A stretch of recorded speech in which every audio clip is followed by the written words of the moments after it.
예, 오늘 말씀은 마태복음 13장 31절부터 33절 말씀, 제가 읽겠습니다.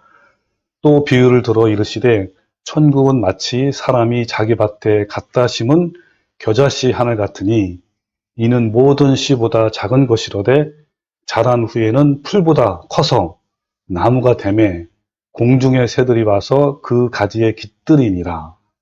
또 비유로 말씀하시되 천국은 마치 여자가 가루 서말 속에 갖다 넣어 전부 부풀게 한 누룩과 같으니라. 예, 이 말씀은 여러분 잘 아시는 것처럼 겨자씨 비유와 누룩의 비유입니다. 자, 이 말씀 가지고 제가 이제 제목을 지어봤어요. 어떤 제목을 지을까 해봤더니, 예, 아이고 이를 어쩔 거나, 땡땡땡. 예, 이것은 어디서 나온 거냐면, 그 고대 소설 토끼전에 나온, 그거를 이제 판소리로 이렇게, 나타내잖아요. 근데 거기에 때 주제에 대한 그 말씀이에요. 그러니까 어떤 대상을 향해서 한탄하고 또 아쉽고, 이런 걸 표현한 겁니다. 저도 이제 그걸 비유해서 어떤 대상으로 정말 아이고 이를 어쩔 거나 탄식하고 또 아쉽고 정말 때로는 좀 비탄해 젖는 그런 용어인데 오늘 어떤 대상으로 하는 건지 같이 한번 말씀을 알아보겠습니다. 이 마태복음 13장은 예수님이 해변가에서 많은 무리들을 대상으로 천국의 비유 7가지, 그러니까 하나님 나라에 대한 비유 7가지를 말씀하신 거예요. 하나님 나라는 현재적 하나님 나라가 있고 미래적 하나님 나라가 있습니다. 미래적 하나님 나라는 앞으로 성도가 휴거되어서 가는 나라, 거기는 왕이신 하나님이 온전히 통치하시는 나라예요. 그러나 현재적 하나님 나라는 죄와 고통이 있어요. 왜냐하면 그것은 타락한 세상 가운데서 시작된 왕국이기 때문에 그런 거예요. 따라서 이 마태복음 13장의 7가지 비유는 미래적 하나님 나라에 대한 비유가 아니고 현재적 하나님 나라에 대한 비유예요. 쉽게 말하면 교회 공동체, 또 때로는 각 성도에 대한 비유를 말하는 겁니다. 현재적 하나님 나라를 이렇게 소유하고 있는, 그러니까 하나님 나라가 통치가 이루어지는 그런 사람이 또 가는 곳이 곧 미래적 하나님 나라예요. 연결됐단 말이에요. 여러분이 만약에 내가 하나님 나라를 지금 경험하고 있단 말이에요. 그러면 반드시 우리가 나중에 천국, 즉 하나님 나라를 가는 거죠. 7가지 이 천국의 비유는 초대교회 때부터 마지막 때까지 교회의 역사 속에서 이루어져 왔고, 또한 하나의 공동체 속에서도 그렇고 또 각 성도 개인한테도 적용될 수 있는 비유예요. 그래서 오늘도 지난 시간에 이어서 천국의 비유 7가지 비유를 교회 역사적 관점에서 오늘 알아보고자 합니다. 지난 시간까지는 천국의 7가지 비유 중에 두 번째 비유까지 알아봤어요. 자, 두 번째가 어떤 비유냐면 생각나죠? 가라지 비유에 대해서 알아봤고 오늘은 세 번째, 네 번째 비유를 알아볼 겁니다. 자, 그 부분을 전체적인 관점을 제가 한번 보여드릴게요.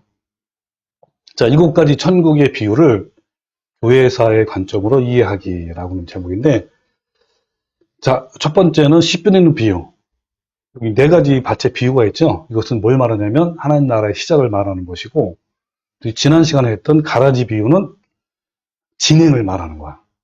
그리고 오늘 세 번째, 네 번째, 즉 겨자씨와 비유의 누룩의 비유는 하나님 나라의 타락을 말하는 것이고, 또 다음 시간에 할 거 밭에 감추인 보화와 그다음에 진주를 구하는 장사의 비유는 결단을 말하고요. 또 마지막으로 그물과 물고기의 비유는 하나님 나라의 완성을 말하는 거야. 이것을 정리하면 하나님 나라의 시작이 있고 진행이 있고 그 다음에 타락이 있고 그 타락 가운데서 결단하는 것이 있고 그다음에 완성이 있단 말이에요. 자, 이것들을 우리가 차근차근 지금 계속 알아보는 중에 있습니다. 자, 첫 번째 하나님 나라의 비유는 씨 뿌리는 비유, 여러분 많이 해봤죠? 이건 시작을 말하는 거예요. 근데 여기 보면 길가밭이나 돌밭, 가시밭은 열매가 없어요. 이 마지막 좋은 땅에만 60배, 30배, 100배 열매가 있단 말이에요. 근데 여기 모든 밭은 교회를 안 다니는 사람 말하는 것이 아니라 전부 다 교회를 다니는 사람 중에 해당되는 거예요. 근데 그 중에 세 가지 밭은 열매가 없고요. 이 좋은 밭만 열매가 있는 거예요. 이 열매는 뭘 말하냐면 우리가 내면의 변화, 뭐 다른 말로 하면 하나님 통치가 이루어지는 상태, 현재적 하나님 나라를 누리는 사람들 말하는 거예요. 바로 이 열매가 심판의 근거이고 구원의 기준이에요. 그러니까 위에 있는 세 가지 밭은 교회를 열심히 다니지만 뭐가 없는 거야? 열매가 없는 거죠. 그러니까 현재적 하나님 나라를 온전히 못 누리는 거란 말이에요. 마지막 이 좋은 밭만 열매가 풍성하단 말이에요. 따라서 하나님 나라는 열매가 풍성한 4분의 1부터 시작하는 거야. 자, 시작은 어떻게 시작한다고요? 4분의 1. 자, 이것은 초대교회 때 그렇게 일어났습니다. 초대교회 때 여러분 잘 아시는 것처럼 사도행전 2장과 그 후에 사도들에 의해서 정말 많은 씨가 뿌려졌어요. 그래가지고 3,000명 하루에, 어떤 때는 5,000명, 또 뭐 10,000명, 20,000명 늘어났단 말이에요. 자, 이렇게 늘어났지만 그 중에서 4분의 3은 열매가 없어요. 이 4분의 1만 좋은 밭이 되었고 열매를 맺었단 말이에요. 그래서 하나님 나라는 이렇게 4분의 1로 시작하는 거예요. 하나님도 오늘날 여러분들한테도 날마다 이렇게 말씀에 반응하고 그 말씀을 지켜 인내를 해서 결실하는 자를 찾으셔요. 하나님은 이들을 돌보시고 기르시고 양육하시고 이렇게 하신단 말이에요. 하나님 나라는 그런 자들에 의해서 시작되는 것이에요. 자, 두 번째 비유는 우리 지난 시간에 했던 겁니다. 가라지 비유. 진행을 말하는 거죠. 그래가지고 예수께서 그들 앞에서 또 비유를 들어 이르시되 하면서 천국은 좋은 씨를 제밭에 뿌린 사람과 같으니 사람들이 잘 때에 그 원수가 와서 곡식 가운데 가라지를 덧뿌리고 갔다 그래서요. 네. 이게 뭘 말하냐면 이 가라지는 지자니온이라고 오히려 독보리를 말해요. 이 독보리는 가라지와 좀 다른 겁니다. 이 독보리는 밀보리처럼 생겼지만 그 안이 텅 비어 있고 독성을 가지고 있어가지고 아무 짝에도 쓸모없는 잡초인 거예요. 그래서 이 독보리를 사람이나 가축이 먹을 경우에 현기증이나 구토증을 일으키기 때문에 추수 때에는 반드시 뽑아서 불에 태워야 하는 거예요. 그러니까 밀은 알곡이 달리기 때문에 점점점 고개를 숙이지만 독보리는 줄기의 윗부분만 나달이 있기 때문에 꼿꼿하게 서 있단 말이에요. 농부는 가을에 추수할 때에 꼿꼿하게 서 있는 독보리를 잘라내요. 한 곳에 쌓아두고 불태운단 말이에요. 그리고 곡식만 잘라서 곳간에 저장합니다. 이 첫 번째 씨 뿌리는 비유에서 4분의 1로 시작된 공동체, 교회죠. 교회가 여러 시대를 거치면서 사탄이 뿌려놓은 독뿌리가 있어요. 어떤 것들이 있을까요? 먼저 1세기부터 3세기 초대교회 때는 유대인의 율법주의, 그리고 로마 황제의 박해에 대한 독보리가 있었고 4세기부터 약 1000년 동안은 밀라노 칙령에 의해 생겨난 혼합종교이고 가증한 것들의 어미인 로마 카톨릭이라는 독보리, 그리고 16세기, 17세기에는 종교개혁이 일어났지만 그때 칼빈주의라는 독보리를 막 뿌려놓았어요. 그리고 1901년부터 20세기까지 뿌려진 오순절 운동으로 여러 가지 거짓방언, 예원, 신유 등의 독보리가 있었고 또 1980년도에는 비냐드 운동이 나타난 여러 가지 것들이 독보리가 있었고 이어서 2000년대에는 신사도 운동이 나타난 독보리들이 매우 많았단 말이에요. 그리고 1948년부터 지금까지 뿌려진 WCC, 연합운동이죠. 이런 독보리가 있었단 말이에요. 그러니까 마지막 때까지 2000년 동안 뿌려진 다양한 독보리가 오늘날 그대로 남아있는 시기가 바로 오늘날 시대예요. 그러니 오늘날의 수많은 독보리에 의해서 물들어가고 죽어가는 교인들이 많다는 것을 우리는 충분히 알 수 있습니다. 말 그대로 독불이 전성기예요. 이 심판 때에는 주님께서 알고 본 곳간에 저장해 두시고 독불이를 묶어서 지옥불에 던질 거란 말이에요. 자, 이제 여기까지 이제 지난 시간에 했던 것이고 본문 말씀으로 가봅시다. 오늘 본문 말씀은 겨자씨와 누룩의 비유죠. 이것은 타락을 말하는 거, 하나님 나라의 타락을 말하는 거예요. 자, 이거 보면 자, 세 번째, 또 비유를 들어 이르시되 천국은 마치 사람이 자기 밭에 갖다 심은 겨자씨 하나 같으니, 그렇죠? 그 겨자씨의 비유예요. 이는 모든 씨보다 작은 거란 말이에요. 그런데 뭐라 그랬죠? 점점 자랐어요. 자란 다음에 풀보다 더 커.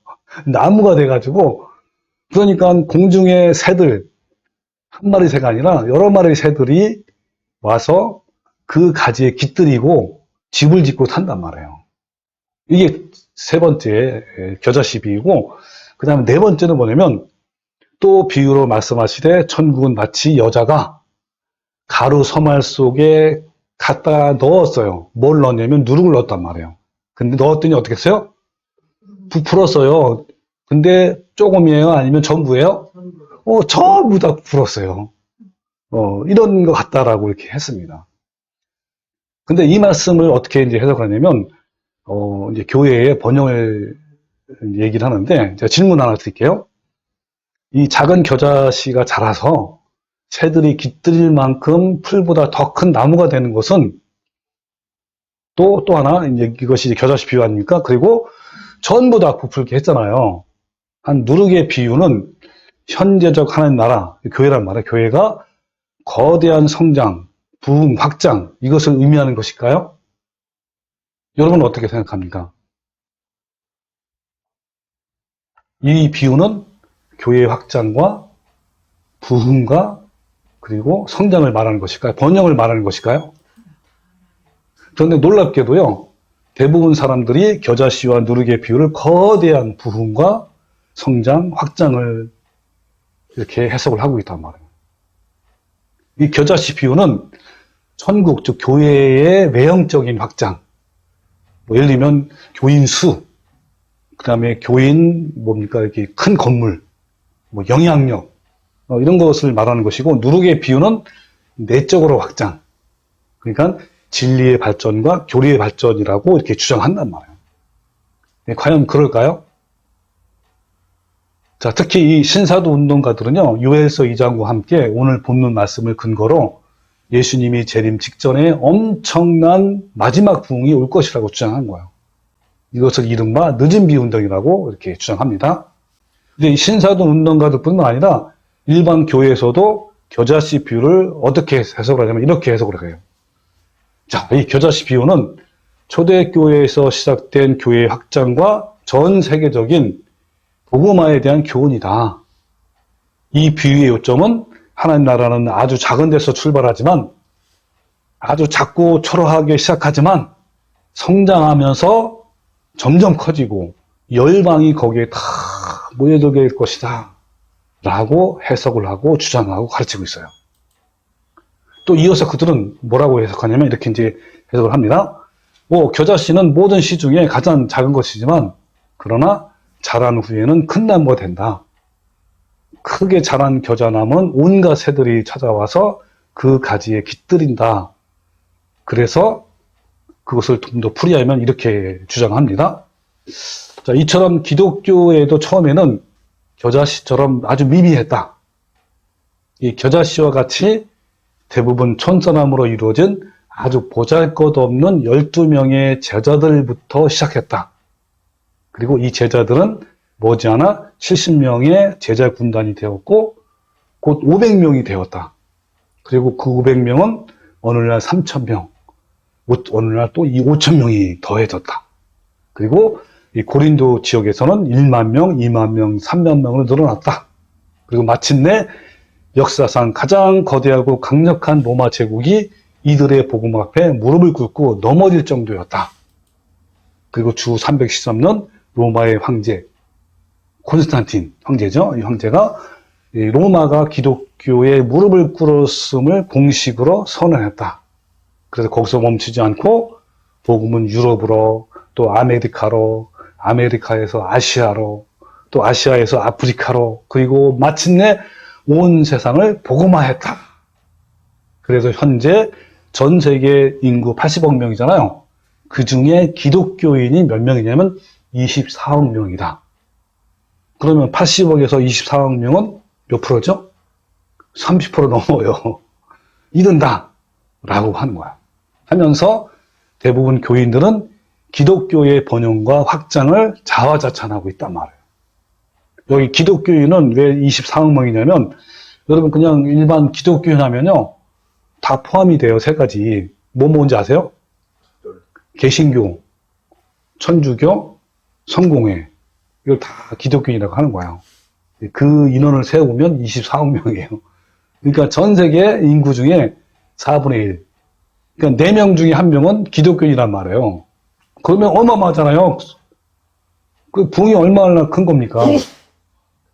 그래서 오늘 겨자씨 비유처럼 이렇게 작은 겨자씨 하나를 커서 나무가 되어 수많은 새들이 가지에 깃들일 만큼 놀라운 번성이 있었다라고 해석을 하고 그렇게 가르치고 자화자찬을 하고 있단 말이에요.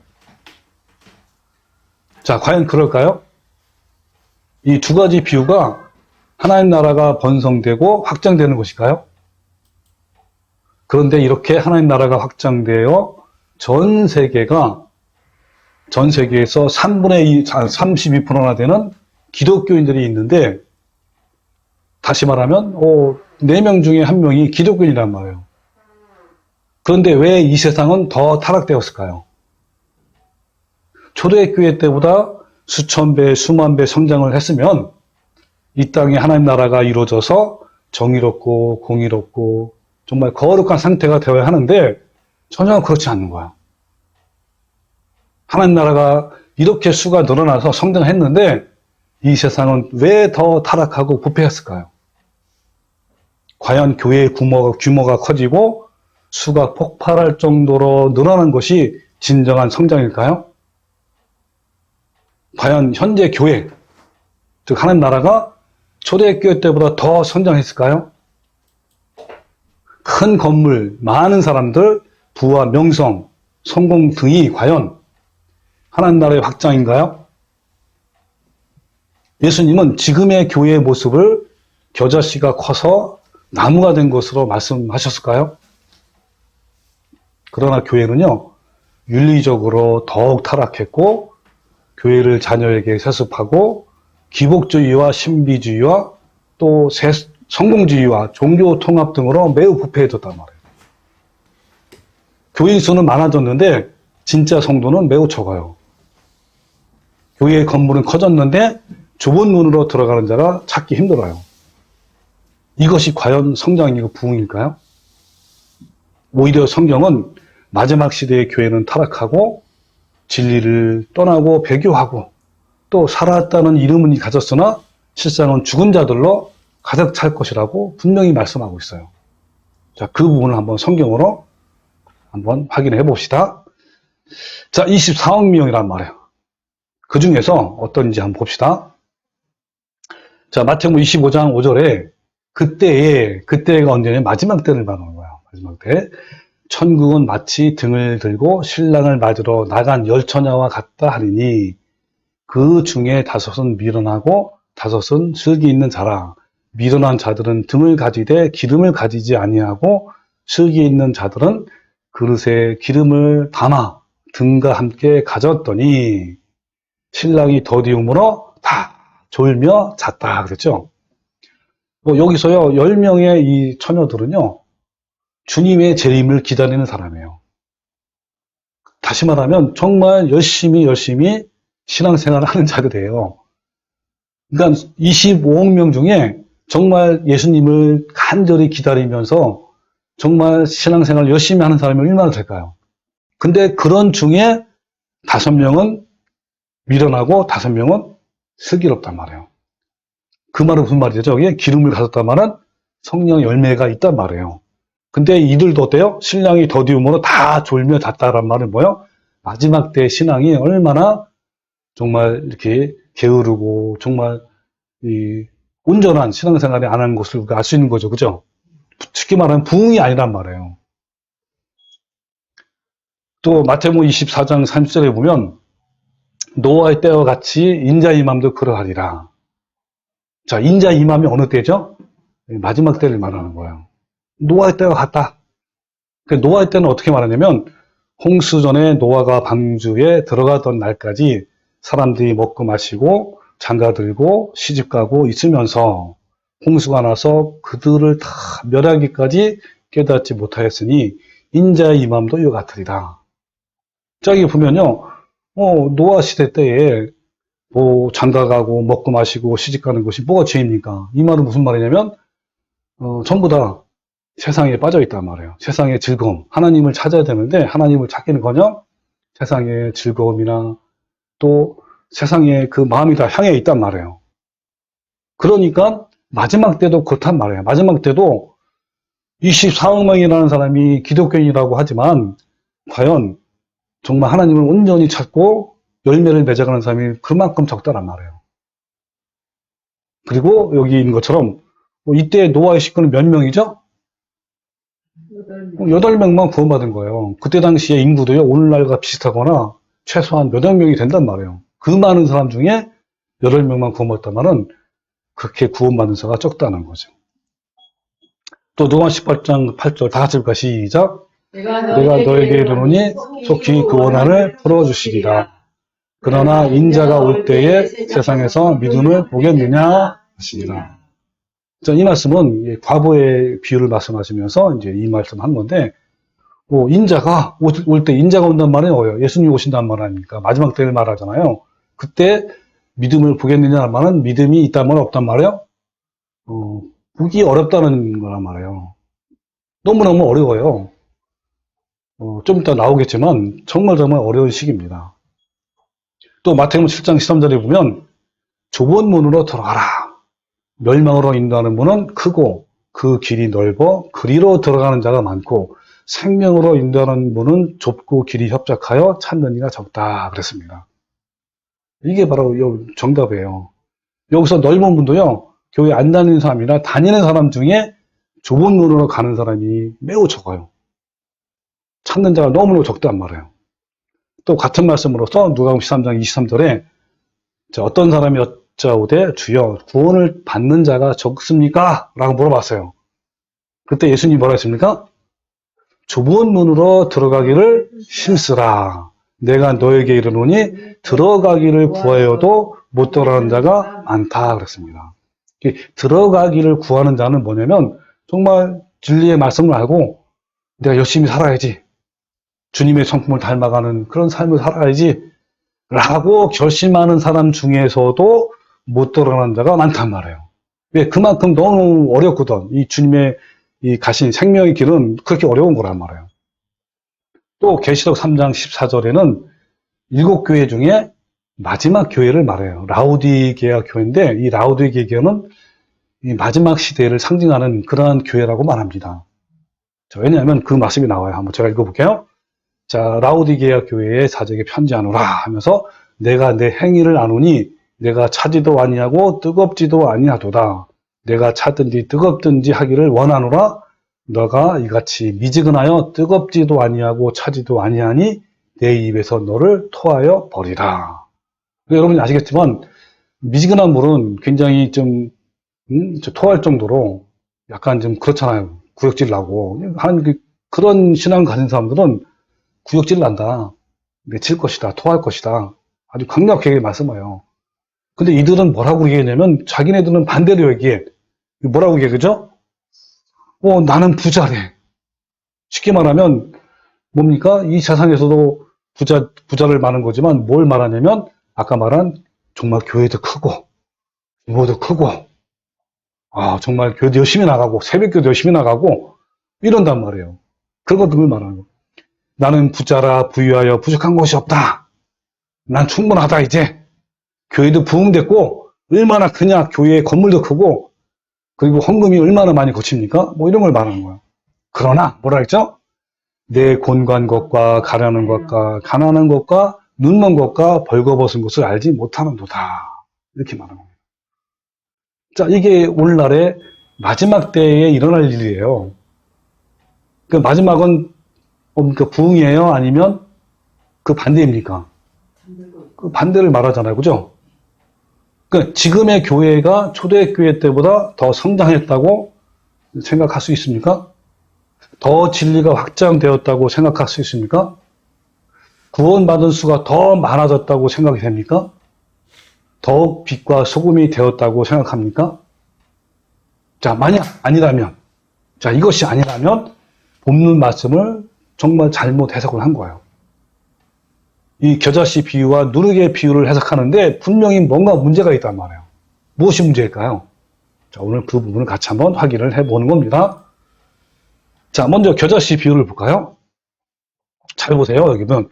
자, 겨자씨 하나에 같으니 하면서 이는 모든 씨보다 작은 것이로되 자란 후에는 풀보다 커서 나무가 되고 그래서 공중의 새들이 와서 깃든다라고 이렇게 말씀하잖아요.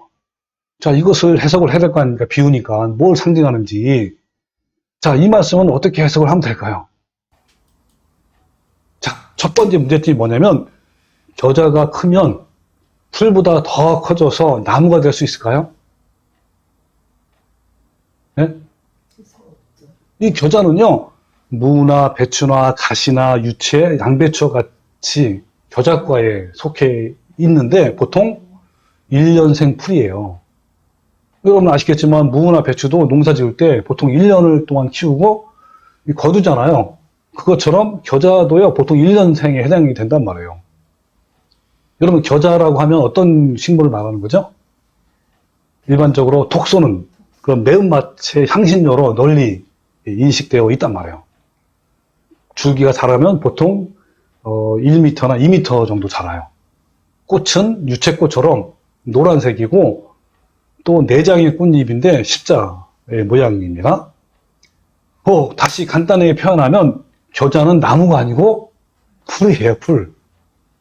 그러므로 1년생 풀인 겨자가 커서 나무가 된다는 것은 정상이 아니고 돌연변이처럼 기형이란 말이에요. 따라서 이것은 번성과 번영이 아니라 잘못된 점을 지적하신 거예요. 그리고 원래 가지 겨자 같은 이 식물에는 결코 새들이 깃들일 수가 있어 없어요? 없다 이 말이에요. 자, 제가 그림으로 그려왔습니다. 이렇게 노란색으로 유채꽃처럼 비슷해요. 예, 그리고 뭐 높아야 길어야 얼마큼 길어요? 2m 정도. 1m나 2m란 말이에요. 여기 어떻게 여러분 새 한 마리도 앉지 못할 정도 아닙니까? 예. 두 번째 문제는 뭐냐면 공중의 새가 깃드는 것이 평화와 번성을 의미하는 것일까요? 이 겨자씨 비유를 해석하는데 가장 큰 이유가 이 새에 대한 해석을 올바르게 해석하지 못하기 때문에 일어난 것들이에요. 대부분 사람들은 새를 번영의 상징으로 해석해요. 새들이 와서 깃들일 만큼 크게 성장하고 번영한다는 걸 말하는 거예요. 그러나 비유에서 상징을 해석할 때는 적어도 동일한 메시지와 장소에서는 일관성이 있어야 돼요. 이게 무슨 말이냐면 일곱 가지 비유 중에 첫 번째 비유가 씨뼈는 비유잖아요. 그 비유에도 새가 나와야 안 나와요? 새가 나와요, 그죠? 그때 예수님은 그 새를 뭐라고 해석했는지 아세요? 자, 볼까요? 자, 3절에 뿌릴 새 덜어는 길가에 떨어짐에 새들이 와서 먹어버렸다 그러잖아요. 그때 이 예수님이 뭐라고 했죠, 해석을? 그렇죠. 아무나 천국 말씀을 듣고 깨닫지 못할 때는 악한 마귀, 악한 자, 악한 마귀가 와서 그 마음에 뿌려진 것을 빼앗나니 곧 길가에 뿌려진 자여 그랬잖아요. 그럼 여기서 새는 뭘 말하는 거죠? 마귀를 말하잖아요. 아니, 첫 번째 비유에서 새는 분명히 마귀를 상징하는데 세 번째 비유에서도 새는 당연히 마귀로 해석하는 것이 너무나 자명하죠. 너무 당연한 거 아니에요. 이것을 다르게 해석했다는 것은 정말 있을 수 없는 거란 말이에요. 그럼에도 불구하고 대부분 교인들은 이 새를 번영으로 해석한다. 정반대로. 자, 계시록 18장 2절인데 여기도 그런 말씀이 나와요. 심찬 음성으로 와서 이르되 무너졌도다 무너졌도다 큰 성 바벨론이여 귀신의 처소와 각종 더러운 영이 모이는 곳과 각종 더럽고 가증한 새들이 모이는 곳이 되었도다. 여기서 각종 더럽고 가증한 새들이 뭘 말하는 거죠? 온갖 귀신들, 온갖 마귀들이 모이는 곳이란 말이에요. 우상들이. 분명히 여러분 어떻죠? 새는 번영을 말하는 거예요? 아니면 마귀를 말하는 거예요? 마귀를 말하는 거예요. 그래서 이 본문 말씀에서 공중의 새들이 와서 깃든다라는 것은 뭘 말하는 겁니까? 마귀, 그러니까 번영이 아니라 분명히 마귀를 말하는 거예요. 너무너무 당연한 거 아닙니까? 깃든다라는 것이 뭐냐면 헬라어로 카타스케노예요. 장막을 치다, 거주하다, 장악을 했다. 카타스케노는 카타와 스케노의 합성어인데 카타가 뭐냐면 지배하다는 거야. 그리고 스케노는 거기 아주 거주하는 걸 말해요. 그럼 여러분 겨자씨 비유를 어떻게 해석하면 될까요? 같이 한번 해볼까요? 한번? 이렇게 한번 해야죠. 교회가 천국 교회를 말하잖아요. 교회가 마지막으로 갈수록 순수성을 잃고 세상과 결탁해서 풀보다 커서 나무가 되어 마침내 사탄의 거점이 되었다. 이게 굉장히 리얼하게 제가 해석을 한 겁니다. 이렇게 해석을 해야 참여하는 거예요. 그 다음에 누룩의 비유는 자 뭐라 그러냐면 또 비유로 말씀하시되 천국은 마치 여자가 가루 서말 속에 갖다 넣어 전부 부풀게 한 누룩과 같다 그러잖아요. 여러분 이 말씀도요. 대부분 교인들이 겨자씨와 함께 천국 즉 교회의 번연과 확장으로 해석을 한단 말이에요.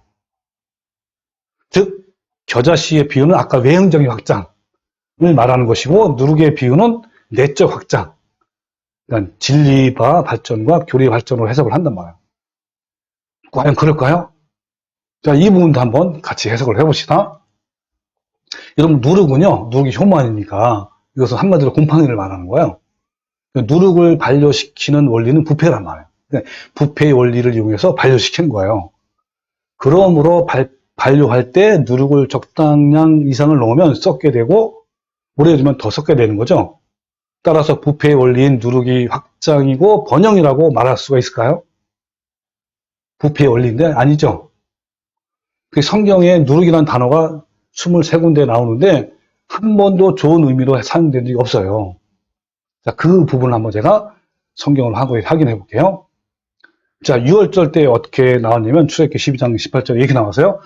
첫째 달 그 달 열 나흘 저녁부터 22일 저녁까지 일주일에요. 너희는 무교병을 먹을 것이요. 이 무교병이 뭐냐면 나와처리가 누룩이 없는 빵을 말하는 거야. 떡이요. 그 다음 반대로 유교병은 뭘 말하죠? 누룩이 있는 떡을 말하는 거예요. 자, 일주일 동안 누룩이 너희 집에서 발전되지 아니하도록 하라. 무릇 유교물을 먹는 자는 타국이든지 본국에서 난 자든지 막론하고 이스라엘 회중에서 끊어지리니 내치겠단 말이에요. 이건 엄청난 심판이에요. 벌이란 말이에요. 아니 어떻게 그 누룩이 있는 떡이나 빵을 먹었다고 내칩니까? 이건 뭘 말하는 거냐면 하나님께서 이것을 통해서 이스라엘 민족한테 뭘 나타내 주는 겁니까? 예, 이 유교병, 즉 누룩이 있는 빵은요, 뭘 말하냐면 죄악을 상징하는 거예요. 그러니까 절대로 죄악을 우상을 숭배하거나 죄를 저지르지 말아라. 거룩하고 분별하고 또 구별하는 생활을 해라 이런 뜻이에요. 그렇지 않냐면 뭐 하란 말이에요? 내쳐버린다 그런 뜻이에요. 그 다음에 레위기 2장 11절 똑같아요. 너희가 여호와께 드리는 모든 소제물은 누룩을 얻지 말지니 그랬죠? 너희가 누룩이나 꿀을 여호와께 화제로 드려 사르지 못할 것이라. 네, 거룩을 상징한단 말이에요. 누룩이 들어가면 안 돼. 죄가 들어가면 안 된단 말이에요. 자, 이번 신약 가면 마가복음 8장 15절에 예수님이 뭐라고 경고했냐면 삼가 바리새인들의 누룩과 헤롯의 누룩을 주의하라 그랬어요. 그래서 바리새인들의 누룩은 뭘 말합니까? 외식하는 거. 그리고 헤르스의 누룩은 육신의 정욕과 쾌락 이런 걸 말하는 거예요. 이걸 하지 말아라는 거예요. 쉽게 말하면 똑같아요. 이 세상의 누룩, 이 세상의 죄악들을 범하지 말라는 거예요. 또 고전 5장 6절에 너희가 잘하는 것이 옳지 아니하도다 적은 누룩이 온동이에 퍼지는 것을 너희가 알지 못하느냐 그랬잖아요. 여러분 누룩은요 순식간에 퍼져요. 이 교회에 어떤 그 누룩이 오잖아요. 어떤 죄라든지 또는 어떤 게으름이라든지 이런 것들이 딱 퍼지면요 금방 퍼져요. 그걸 주의하란 말이에요. 그렇게 하지 말란 말이에요. 너희는 누룩 없는 자인데 새 덩어리가 되기 위하여 묵은 내력을 내어버리라, 쫓아버리라는 거야. 그래서 만약에 여기 다음 구절 나오는데 어떤 구절이냐면 교회 안에 어떤 사람이 큰 죄를 져. 그럼 그 죄를 지은 사람을 어떻게 해야 돼요? 징계해서 내쫓아버리라는 거예요. 왜? 그 죄가 온동에 퍼져요, 교회 안에. 그것이 교회에서의 징계예요. 그러니까 그 당시에 가장 큰 징계가 뭐냐면 교회에서 내쫓는 거예요. 왜 그렇게 해서라도 이 교회를 보호할 뿐만 아니라 그 사람도 나중에 쫓김을 당해서 회개해서 돌아올 수 있거든요. 그래서 여기서 작은 누룩이나 묵은 누룩은 부패한 죄악들, 또 잘못된 교리와 교훈들을 말하는 거예요. 자, 본문 말씀. 자, 여기서 보면 이걸 해석을 해야 되는데 여러분 성경에서 여자는요 예수님과 결혼을 한 교회를 상징하는 거예요. 그 다음에 음녀는 뭐죠? 반대로 교회는 교회인데 타락한 교회를 말하는 거예요. 여러분 요한계시록에 많이 해봤죠? 음녀는 타락한 교회. 그 다음에 여기서 갖다 넣어 그랬잖아요. 갖다가 뭐냐면 헬라어로 람바노예요. 빼앗다시피 가지고 취하는 걸 말해요. 그 다음에 넣다는 말은 헬라어로 앵크리푸트, 숨기다 감추다를 말해요. 이거를 잘 표현한 것이 KJV 성경이에요.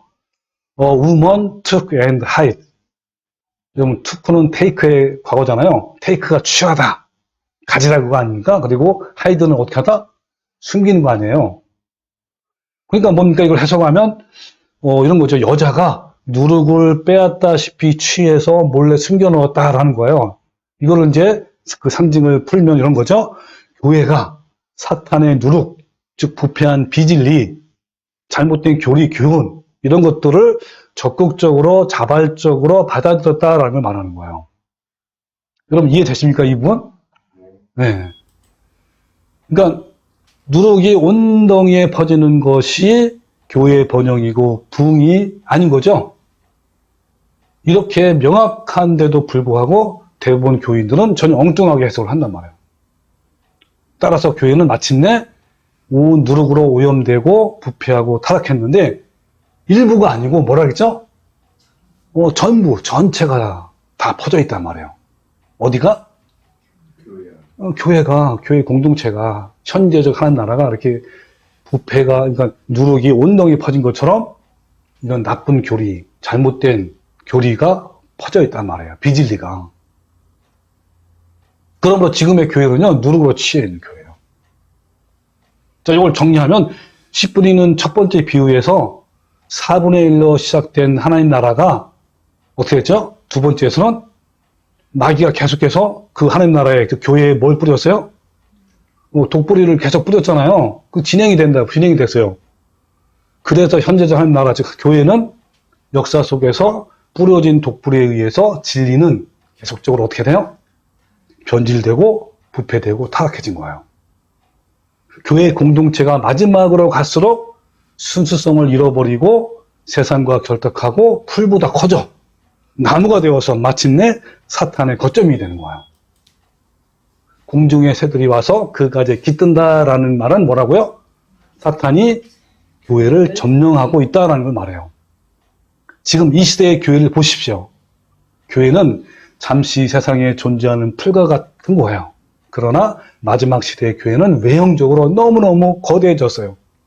강대한 조직과 수많은 사람이 모이고 엄청난 헌금과 세력과 힘을 가진 나무가 되었어요.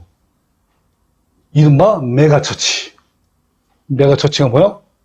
대형교회 아닙니까? 이 대형교회는요, 모든 교회의 부러움과 동경의 대상이 돼요. 보통 대형교회의 1년 예산액이 몇백억에서 몇천억까지 된다.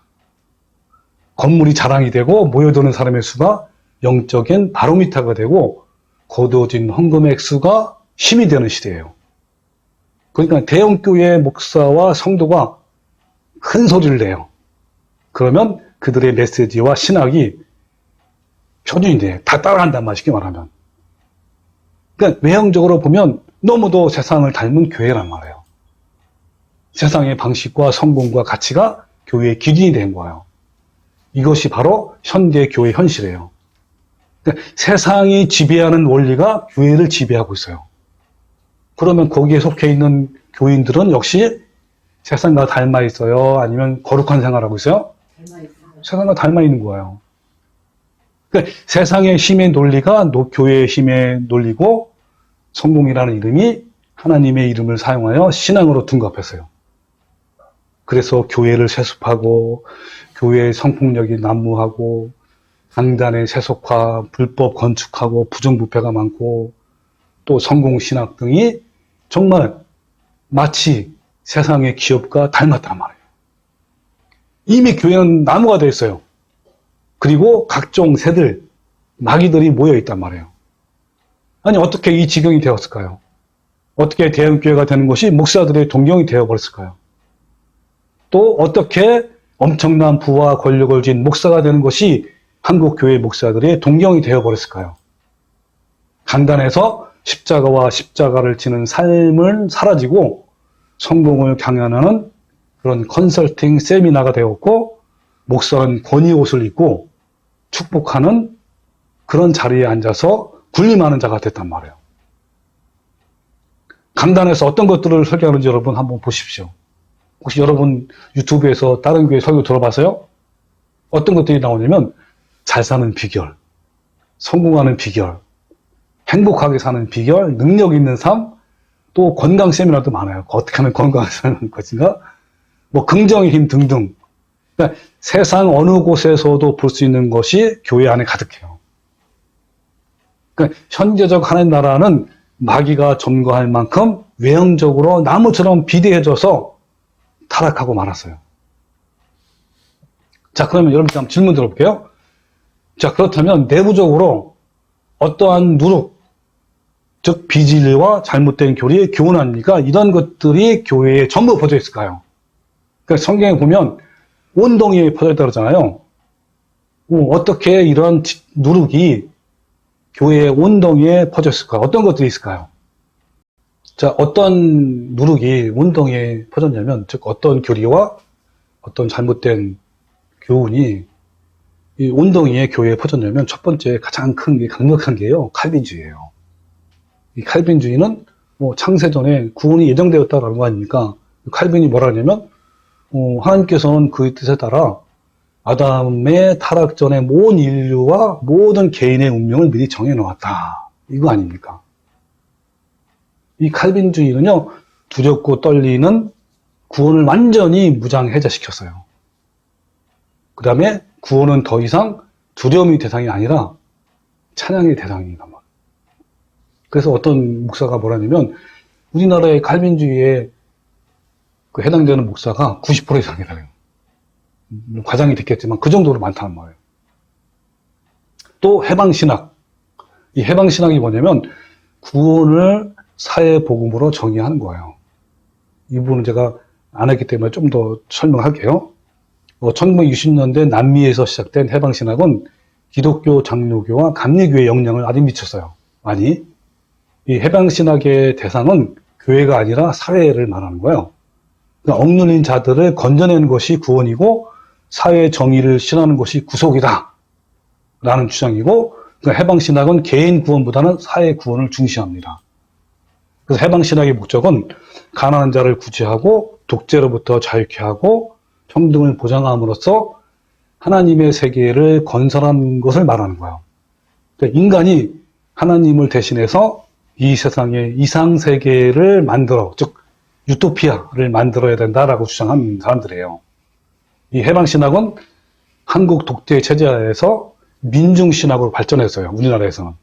한국에서는 정치적 어로부터 자유를 얻으려는 희망에서 민중신학이 형성된 거예요. 이것이 곧 공산주의 또는 사회주의, 동성애 등으로 발전됐는데 오늘날 좌파 성향, 친북 성향을 가진 목사들이 해당돼요. 대표적인 인물이 함석현, 문익환, 다 돌아가신 분이죠. 이런 분 목사들인데 엄청난 영향을 미쳤죠. 또 성공회 등등. 그러니까 이 대표적인 극우파 세력이 정광훈 목사라고 한다면 이 극좌파 교회 목사는요 더 많아요. 엄청나게 많아요. 네. 이들은 북한 정권과 김일성, 김정은이를 추종하면서 한국 정권을 위태롭게 하기도 합니다. 자, 이런 해방신학이 우리나라에 이제 누르기 퍼졌고요. 그 다음에 세 번째는 무천년주의. 이 무천년주의는 뭐냐면 종말이 없고 환란이 없다 이런 걸 말하는 거예요. 대부분 교회가 19세기 후반까지는 전천년설을 믿었어요. 우리가 알고 있는 것처럼 그런 천년설을 믿었는데 20세기 들어오면서 은사주의와 신사도 운동의 영향으로 무천년주의가 대세를 이뤄요. 지금은요 대부분의 교회가 다 무천년주의를 믿고 있단 말이에요. 무천년주의가 뭐냐면 이런 거예요. 성경에 기록된 천년왕국은 영적이야. 영적으로서 그리스도의 초림부터 재림까지 기간이야. 그러니까 천년이라는 말은 상징으로서 오랜 기간을 말하는 거야.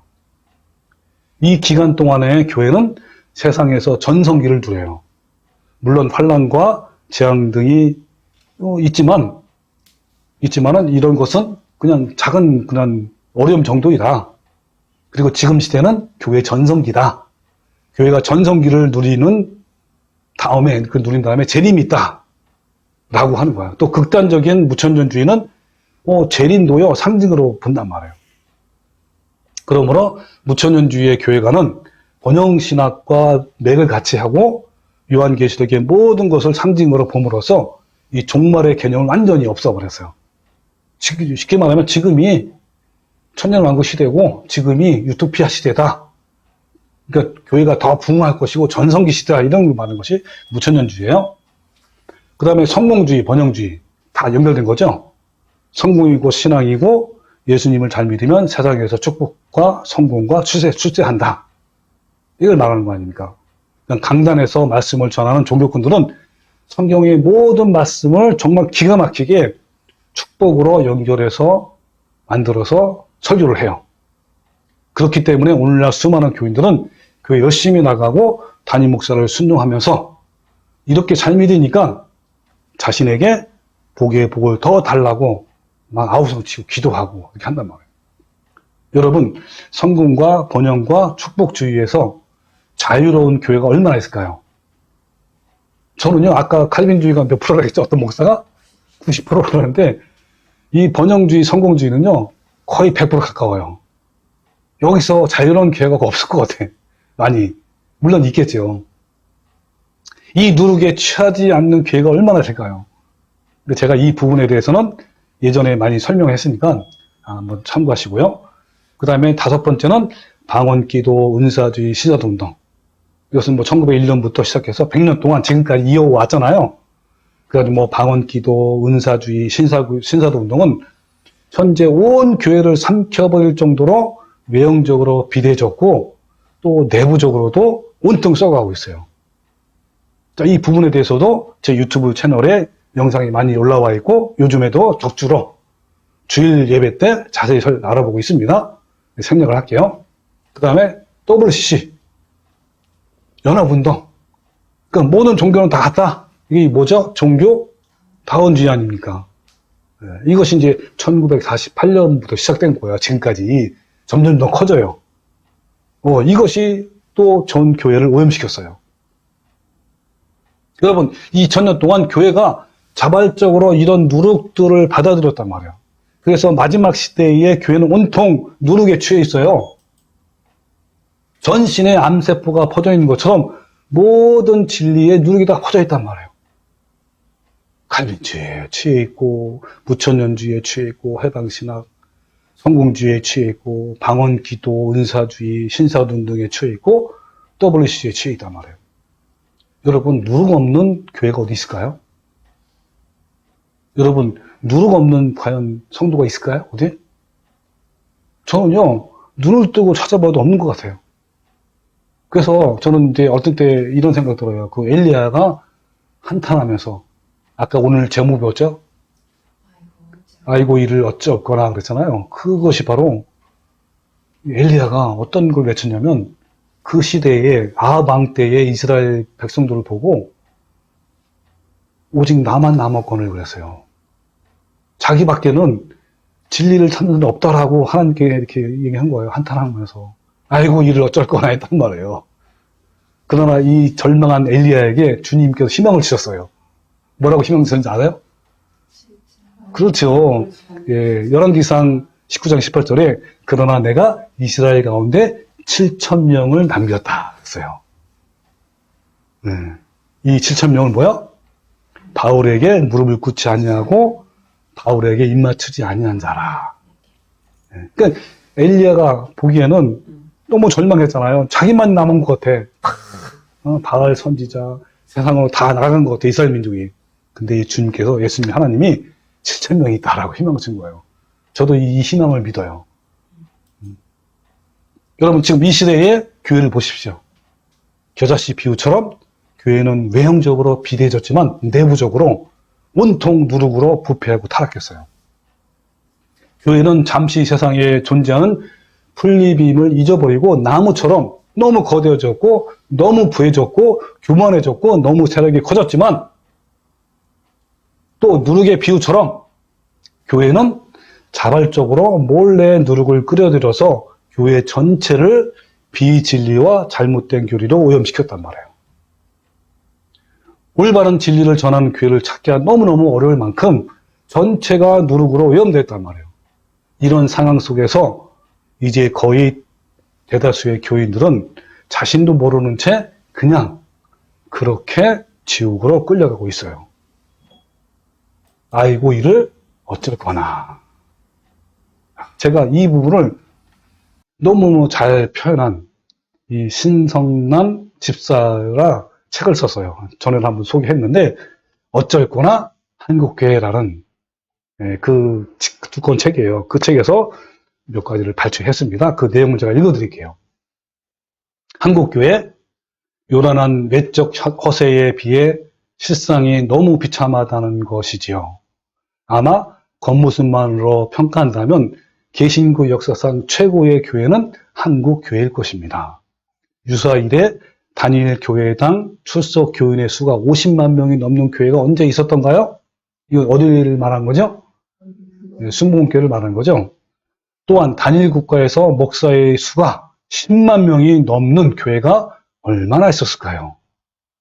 화려한 대형교회는 또 얼마나 많습니까? 그럼에도 루터의 종교개혁 이후 가장 부패한 교회라는 오명을 듣고 있는 이유는 무엇일까요?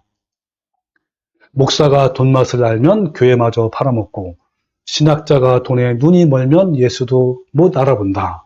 교회가 돈독이 오르면 이단과도 동침한다라고 이런 말이잖아요. 이 말은 어느 신학교 교수님의 탄식입니다. 그렇습니다. 어떤 곳에는 돈이 목사를 삼키고 신학자를 삼키고 그리고 교회를 삼키고 있습니다. 돈이 없으면 교인 노릇하기도 힘듭니다.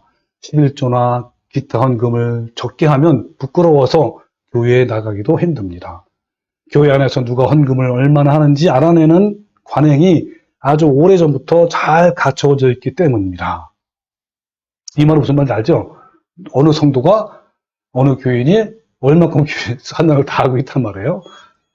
어떤 교인의 믿음이 부족한 것은 잘 몰라도 헌금이 부족한 것은 아주 귀신같이 알아냅니다. 예배마다 돈을 걷고 그것도 부족해서 부흥회니 특별 집회니 하며 계속 돈을 내라고 합니다. 심지어 교회 밖에 초월한 구역 모임에서조차 모일 때도 돈을 걷습니다. 한국에서는 교인으로 등록하는 그 순간부터 온통 돈 타령이 시작됩니다. 과연 믿음은 헌금으로만 표현할 수 있는 것인지 범사에 헌금하라고 합니다. 생일을 맞아도 헌금하고 결혼을 해도 헌금해야 되고 승진을 해도 헌금해야 되고 합격을 해도 헌금해야 되고 개업을 해도 헌금해야 되고 그리고 직분을 받아도 헌금을 해야 합니다. 그래가지고 이런 헌금이 있죠. 예를 들면 생일 헌금, 결혼헌금, 승진헌금 다 있단 말이에요. 만약 그리 안 하면 믿음이 부족한 사람이 됩니다. 그나마 다행인 것은 이혼을 하거나 시험에 낙방했을 때에도 헌금하라고 하지 않는 듯합니다. 예, 비꼬는 거죠. 하여튼 돈이 없으면 장로나 권사 노릇을 하기도 힘듭니다. 여러분 아시죠? 집사나 또는 장로 권사 되면요 어마어마한 돈을 내야 돼요. 단순히 임직 시에 내는 부당한 돈만이 문제가 아닙니다. 직분자가 되어 교회의 기관이나 부서의 책임자가 되면 이리저리 사비를 털어 접대해야 할 일이 많습니다. 그래서 가난한 분들은 미리 알아서 스스로 직분을 포기하기도 합니다. 그러나 오해하지 마시기 바랍니다. 모든 가난한 성도들, 이 가난한 성도들이 뭔지 아시죠? 안 나가 성도예요, 안 나가. 하나님을 믿지만 교회는 안 나가는 거예요. 교회에 부패한 걸 보고 그런 걸 말해요. 모든 가난한 성도들이 돈이 없어 교회를 떠난 것은 아닙니다. 돈이 많아도 교회를 떠나는 교인들이 늘어나고 있습니다. 어떤 교회에서는 헌금이 바르게 사용되지 않고 전도와 성장이란 명분 아래 교묘하게 오용되고 사유화되고 있기 때문입니다. 신학교, 장학기금, 그리고 선교 등을 빙자하여 법인을 만든 후 목사의 친인척들이 이사가 되어 돈을 빼돌립니다. 성전이란 미명으로 대형 건물을 세우고 나중에 자식에게 교회를 세습을 합니다. 집회 강사비란 명목으로 교인들의 피땀이 어린 귀한 헌금을 서로 맛있게 나눠 먹습니다. 교회의 돈을 물 쓰듯이 쓰는 데는 도사이지만 재정 장부만은 절대로 공개하지 않습니다. 심지어 어떤 교회는 거액의 소송비를 들여서라도 기필코 막습니다. 그런데 이런 비리들에 대해 순응하지 않고 저항하는 교회는 교회에 더 이상 머물 수가 없습니다. 우선 담임 목사가 용서하지 않고 또한 목사의 제자인 맹신들이 참지 않습니다. 그런 교회에서 목사는 제사장이고 사제이고 교황이고 무당이고 그리고 교주입니다. 따라서 돈과 기복으로 맹신화한 교회에서는 오직 목사만이 정의입니다. 거기에 이 일을 달면 무조건 신천지가 되거나 이단이 됩니다. 예. 이 어쨌거나 한국교회라는 이 책이 되게 두꺼워요. 굉장히 많은 내용이 나오는데 그 일부분을 제가 발췌해서 읽어드렸습니다. 여러분 어떠십니까? 여러분 이것이 성장인가요? 이것이 부흥인가요? 초대교회보다 지금이 더 성장했습니까? 초대교회 이후로 교회는 타락해왔고 건물은 커졌지만 그 속은 세습화되었고 사람은 많아졌지만 참 성도는 줄어들었단 말이에요. 세상에 큰 소리를 낼 정도로 강해졌지만 하나님께서 들으실 만한 소리는 없고요. 예배당 수는 점점 많아졌지만 교회는 줄어들었고 유사단체는 더욱 많아졌어요. 교회는 이 세상에 잠시 존재하는 1년 초생식물이에요. 이것이 우리의 정체성이에요. 우리는 나그네요, 행인이요, 외국인이란 말이에요. 그러므로 하늘을 바라보며 결코 나무처럼 흉내내서는 안 되는 거예요. 우리는 세상에 영원히 있을 것처럼 결코 나무가 되어서는 안 됩니다. 우리는 1년생 식물에 불과한 거예요. 성경에는 마지막 때가 가까울수록 이 교회는 번영하고 성장하고 부흥이 될 것이라고 말씀하는 적이 없어요. 오히려 성경에는 마지막 때가 가까울수록 누룩에 취해 전부 다 부패되고 타락해서 구원받는 성도가 매우 적다고 말씀하고 있습니다. 갈수록 참 진리를 발견하기가 너무너무 어려워요. 그래서 천국을 밭에 감추인 보화라고 비유한 거예요. 여러분 그렇다면 이 시대에 우리는 어떻게 살아야 할까요? 여러분 우리 모두 이 시대의 미혹에 빠지지 말고 오직 말씀으로 깨어 있어서 날마다 거룩함을 이루어가는 성도가 되시기를 주님의 이름으로 축원합니다. 아멘.